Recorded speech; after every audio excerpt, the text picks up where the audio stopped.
আজকে আপনাদেরকে এমন একটি ইউনিক রেসিপি তৈরি করে দেখাবো যা এর আগে আপনারা কখনো দেখেননি। এই রেসিপিটি খুবই সহজ আর খেতে দুর্দান্ত। তো চলুন রেসিপিটি শুরু করা যাক। একটি পাত্রে দুটি আলু নিয়ে নিব চামড়া ছিলে। এরপর এগুলোকে আমরা কুচি কুচি করে কেটে নিব। আপনারা কে কোথা থেকে আমার এই ভিডিওটি দেখছেন অবশ্যই কমেন্ট করে জানাবেন। আমি আপনাদের সবার কমেন্টের উত্তর দিব। আপনারা চাইলে ছুরি দিয়েও কুচি কুচি করে নিতে পারেন। কাটা হয়ে গেলে আমরা এর ভিতরে দিয়ে দিব পানি। পানি দিয়ে আমরা ভালোভাবে আলুগুলোকে ধুয়ে নিব যাতে আলুর ভিতরের কষগুলো পানির সাথে চলে যায়।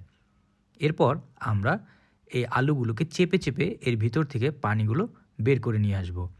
তারপর নিয়ে একটি পাত্রে রেখে দিব। আলু থেকে পানি ছাড়ানো হয়ে গেলে এরপর আমরা এর ভিতরে দিয়ে দিব ময়দা। তারপর দিয়ে দিব পেঁয়াজ। এরপর দিয়ে দিব কাঁচামরিচ, ধনিয়া পাতা, চিলি ফ্লেক্স। তারপর দিয়ে দিব আদা, রসুনের গুঁড়া, চাট মশলা, জিরা, সামান্য লবণ। তারপর আমরা সবগুলোকে একসাথে ভালোভাবে মেখে নিব। খেয়াল রাখবেন যাতে কোনো অংশ বাদ পড়ে না যায়। ভালোভাবে সবগুলোকে একসাথে মেখে নিতে হবে। মিশ্রণটি করার সময় খেয়াল রাখবেন আলু থেকে এমনি তো পানি বের হয়ে আসবে, আর যদি মিশ্রণটি বেশি ঘন হয়ে যায় আপনারা সামান্য করে পানি দিয়ে নেবেন। এরপরে মিশ্রণটিকে একটু নরম করে তৈরি করবেন। এটি মোটামুটি একটি নরম ডোয়ের মতো আকার নেবে।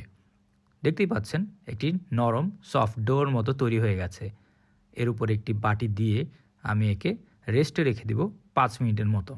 5 মিনিট হয়ে যাওয়ার পরে আমরা ডোটিকে বের করে নিয়ে আসব।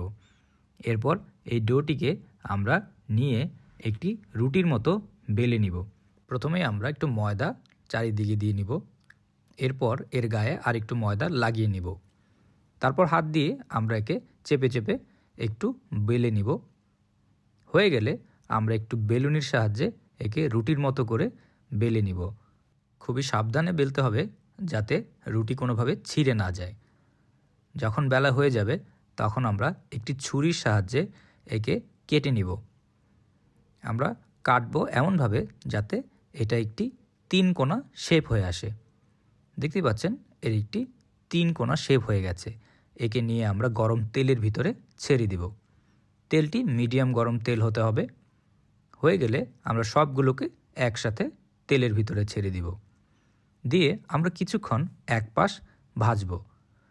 এক পাশ কিছুক্ষণ ভাজা হয়ে গেলে আমরা এই সবগুলোকে একটি একটি করে উল্টে দিব। দিয়ে অন্য পাশ ভাজতে থাকব। আমরা ততক্ষণ পর্যন্তই ভাজবো যতক্ষণ পর্যন্ত এর গায়ের রং ব্রাউন কালার না হয়ে আসে। ব্রাউন কালার হয়ে গেলে বুঝতে হবে যে আমাদের রান্না হয়ে গেছে। বেশি ভাজা যাবে না, পুড়ে যেতে পারে। আর এমনিতেও এই স্ন্যাক্সটি অনেক ক্রিস্পি হয়ে থাকে যা খেতে খুবই সুস্বাদু। তো দেখতেই পাচ্ছেন কি সহজে আমরা ঘরে বসে এরকম একটি মজাদার নাস্তা তৈরি করে ফেলতে পারি, যা আপনারা চাইলে বিকালে চায়ের সাথে বা মেহমানদেরকে পরিবেশন করতে পারেন।